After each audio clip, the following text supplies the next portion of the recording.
Hey, happy Monday. This is Dr. Wells, and this is The Word with Wells. Philippians 1:6 says, "And being confident of this very thing, that he who has begun a good work in you will perform it until the day of Jesus Christ." That verse speaks to me specifically today, as I'm mindful that God's at work.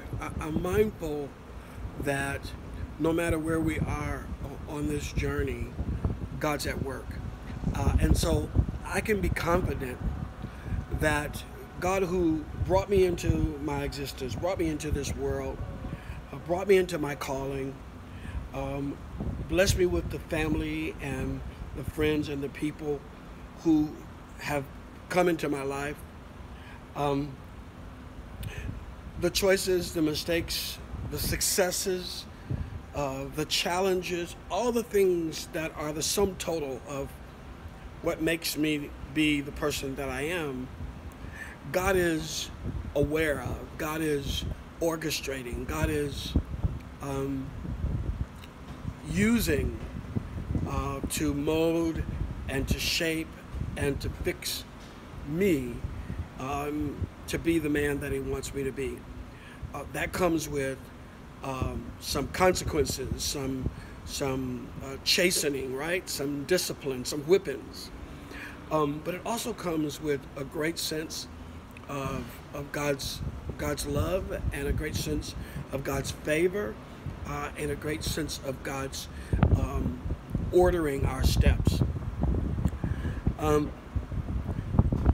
older you get, the more you think about what you have accomplished in this life or haven't accomplished.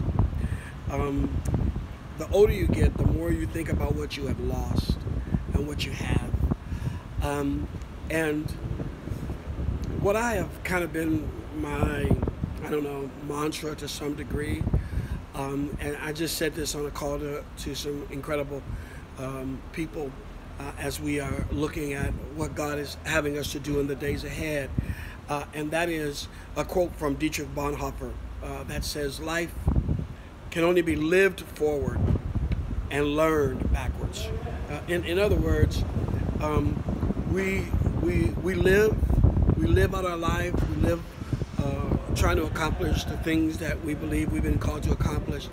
But it's oftentimes not until we look behind us, not until we look at the path that we've already come, that we learn the lessons, or we realize the lessons that we've learned along the journey. And what I'm mindful of as I talk with my daughter, I talk with my son, I talk with my spiritual sons and daughters, is that no one succeeds, no one gets through this life alone. In other words, there's no such thing as a self-made person. You may have made some personal sacrifices to get where you are, but somebody had to help you. Somebody had to invest in you. Somebody had to believe in you. Somebody had to support you. Somebody had to encourage you. Somebody had to resource you, right? And although you may have had some things within you that made it possible for you to take what you learned from people and accept what the wisdom and the knowledge of others, it still required someone to make an investment into your life. And so, with God, we can be confident that the good work that he has begun in us, that he will perform it, but he performs it through us, and he performs it as a consequence of other people being a part of our life and pouring into our life.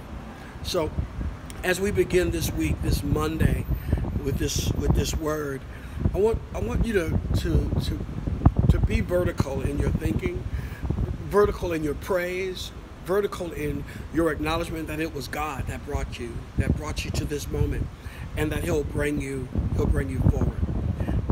I'm excited about the days ahead, about what God wants to do in my life and the lives of those who I have influence with. And I pray that I would bring him glory and honor. Hey, thanks for hanging out with me for a minute. This is The Word with Wells, and share this with a friend. Consider subscribing to my YouTube channel, New Birth Church Marietta, and on my Facebook page, Dr. J. Wayman. Hey, have a great Monday. We'll see you tomorrow.